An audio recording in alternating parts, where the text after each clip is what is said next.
विधानसभा चुनाव और यूपी में उपचुनाव के बीच राष्ट्रीय स्वयंसेवक संघ एक्टिव हो चुका है। खासतौर से उत्तर प्रदेश में सिर्फ 9 सीटों पर चुनाव होने के बावजूद संघ पूरी सक्रियता से लगा हुआ है।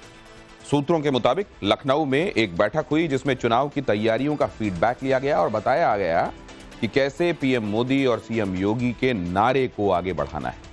सूत्रों की माने तो शहर शहर संघ के स्वयंसेवक भी एक्टिव हो गए हैं।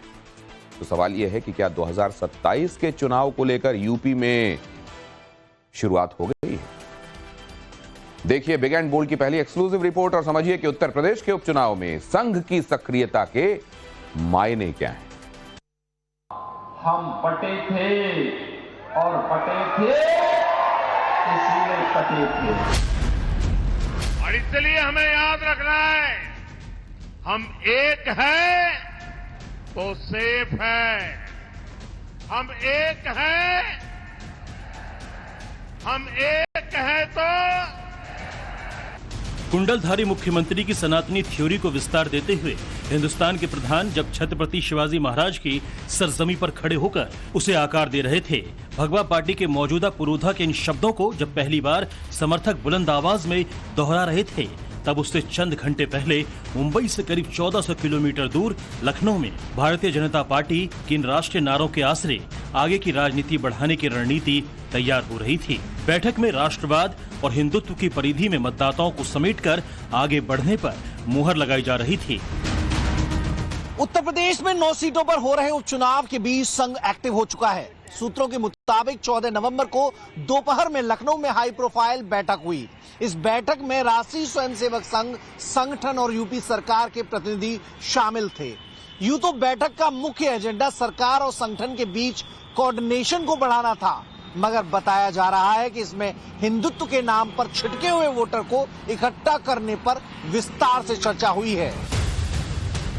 सूत्रों के मुताबिक इस बैठक में संघ की ओर से सह सरकार्यवाह अरुण कुमार के साथ क्षेत्रीय प्रचारक अनिल कुमार, प्रांत प्रचारक कौशल कुमार और प्रशांत भाटिया मौजूद थे। संगठन की ओर से यूपी बीजेपी के अध्यक्ष भूपेंद्र सिंह चौधरी और महामंत्री संगठन धर्मपाल सिंह शामिल थे। सूत्र बताते हैं कि सरकार की ओर से दोनों डिप्टी सीएम यानी ब्रजेश पाठक और केशव प्रसाद मौर्य भी पहुंचे हुए थे। सूत्रों के मुताबिक उपचुनाव के बीच हुई इस बैठक में कई अहम मुद्दों पर बातचीत हुई। मसलन ये तय हुआ कि यूपी में राष्ट्रवाद और हिंदुत्व के नाम पर सभी जातियों को इकट्ठा किया जाएगा। सरकार, संघ और संगठन तीनों मिलकर यूपी में हिंदुत्व को मजबूत करने की पूरी शक्ति लगाएंगे। सूत्र बताते हैं कि फैसला हुआ कि बटेंगे तो कटेंगे और एक रहेंगे तो सेफ रहेंगे। इन दोनों नारों को आगे बढ़ाया जाएगा। हिंदुओं को एक कर अगड़ी पिछड़ी और दलित जातियों को फिर से बीजेपी के पक्ष में लामबंद किया जाएगा। सूत्र बताते हैं कि प्रधानमंत्री नरेंद्र मोदी और सीएम योगी आदित्यनाथ ने जो 2 नारे दिए हैं, जिसे वो कमोवेश सभी रैलियों में दोहराते हैं, अब उसी नारे के सहारे भगवा पार्टी उत्तर प्रदेश की राजनीति में आगे की दिशा तय करेगी और इसके लिए संघ, संगठन और सरकार तीनों मिलकर प्रभावी योजनाएं बनाएंगे। और सूत्र ये भी बताए जाते हैं कि इसके लिए सोशल मीडिया का सहारा लिया जाएगा। जिस अंदाज और रफ्तार में संघ यूपी के उपचुनाव में एक्टिव हो चुका है, उससे सवाल उठने लगा है, क्या राष्ट्रीय स्वयंसेवक संघ ने 2027 की तैयारी शुरू कर दी है? पीडीए के नाम पर छिटके वोट को इकट्ठा कर पाएगा आरएसएस? क्या संघ का हरियाणा मॉडल पूरे देश में लागू होने वाला है? ये सवाल इसलिए भी अहम है क्योंकि सूत्रों के मुताबिक राष्ट्रीय स्वयंसेवक संघ यूपी के उपचुनाव में हरियाणा मॉडल पर काम कर रहा है। पहले समझिए कि नेपथ्य में रहकर सियासी समीकरण बदलने के लिए विख्यात संघ ने हरियाणा में क्या किया था।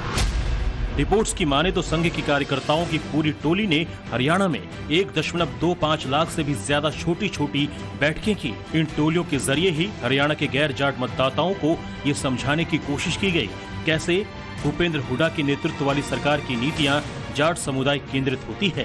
स्वयं सेवकों ने लोगों को बताया क्यों हरियाणा में बीजेपी की सरकार जरूरी है।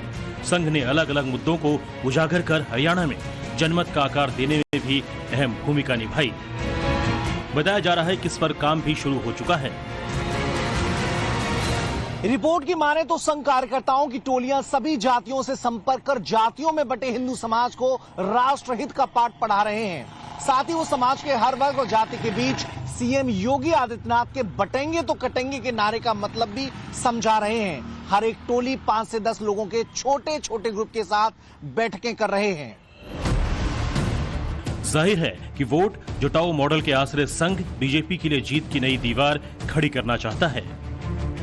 नेपथ्य में रहकर संघ के स्वयंसेवक यूपी में सनातनी डोरी में समर्थकों को बांध रहे हैं, तो रैलियों में बीजेपी के नेता आक्रामकता के साथ आगे बढ़ रहे हैं, अपनी सियासी शत्रुओं पर जोरदार प्रहार कर रहे हैं।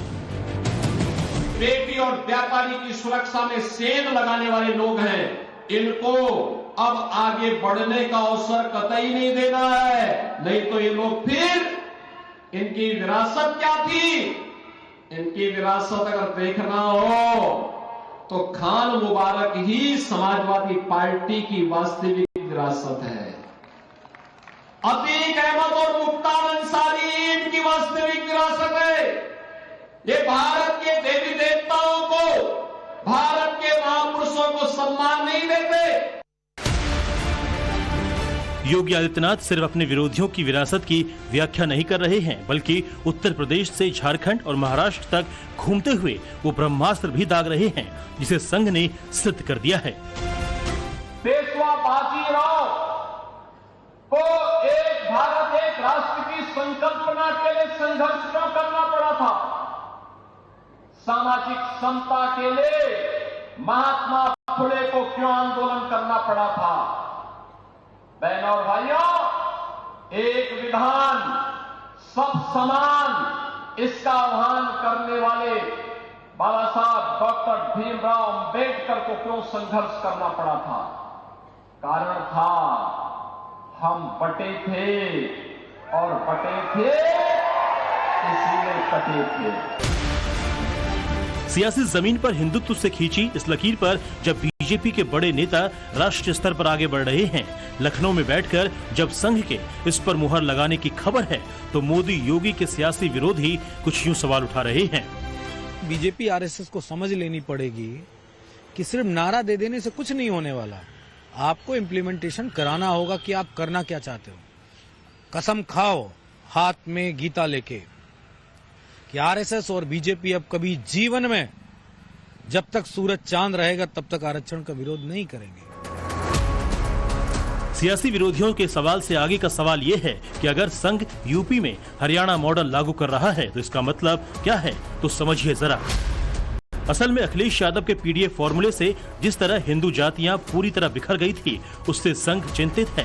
पीडीए की काट के लिए संघ ने यूपी के उपचुनाव से ही हिंदुत्व की गोलबंदी शुरू कर दी है। यूपी सबसे बड़ा सूबा है, लिहाजा 2027 के चुनाव को लेकर संघ का उस पर विशेष फोकस है। बीजेपी के केंद्र में कमजोर होते विपक्ष ने संघ पर जोरदार हमला करना शुरू कर दिया है।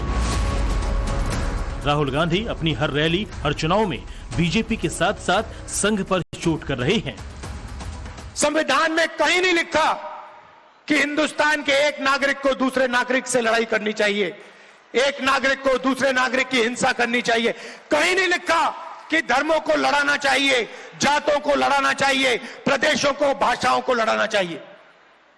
और यह काम बीजेपी और आरएसएस के लोग 24 घंटा करते हैं, बंद कमरों में करते हैं। दूसरी ओर अखिलेश यादव पीडीए के फॉर्मूले को आगे बढ़ाते हुए 2027 में वापसी के लिए बेकरार दिख रहे हैं। उन्होंने भी अभी से रणनीति बनानी शुरू कर दी है। यही वजह है कि संघ फिर से इतना एक्टिव हो चुका है कि स्वयंसेवक राष्ट्रहित, हिंदुत्व, सुशासन, विकास, लोक कल्याण और स्थानीय मुद्दों पर चर्चा के माध्यम से लोगों की राय बनाने में लगे हुए हैं। बीजेपी को हिंदुत्व की डोर में बांधने वाले नारे के साथ आगे बढ़ने की सलाह दे रहे हैं। इस देश का बंटवारा मजहब के आधार पर हो गया, कुछ लोग जाति के आधार पर करने का प्रयास कर रहे हैं। अलग अलग प्रकार से ये लगातार प्रयास किया जा रहा है कि कैसे समाज को विभाजन की फिर से एक में झोंक दिया जाए, आग में झोंक दिया जाए। लेकिन प्रधानमंत्री जी ने कहा है कि एक रहेंगे तो सेफ रहेंगे। उत्तर प्रदेश के मुख्यमंत्री जी ने कहा है कि बटेंगे तो कटेंगे। मुझे लगता है ये समाज को जागृत करने के लिए और सबको एकजुट रखने के लिए इससे बेहतर बात नहीं हो सकती। मोदी और योगी के नारे हरियाणा चुनाव में भी कामयाब रहे। पिछले दिनों जब संघ प्रमुख से योगी की मुलाकात हुई थी, तब भी लंबी बातचीत हुई। उससे पहले संघ के बड़े नेताओं ने सार्वजनिक तौर पर बटेंगे तो कटेंगे वाली थ्योरी को कवच पहना दिया था। अब उसी रास्ते यूपी में आगे बढ़ने के लिए कह दिया गया है। जाहिर है संघ इसे 2027 के यूपी चुनाव तक आगे लेकर जाने की तैयारी है।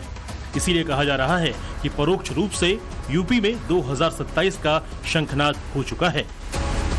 ब्यूरो रिपोर्ट, टाइम्स नाउ, नव भारत।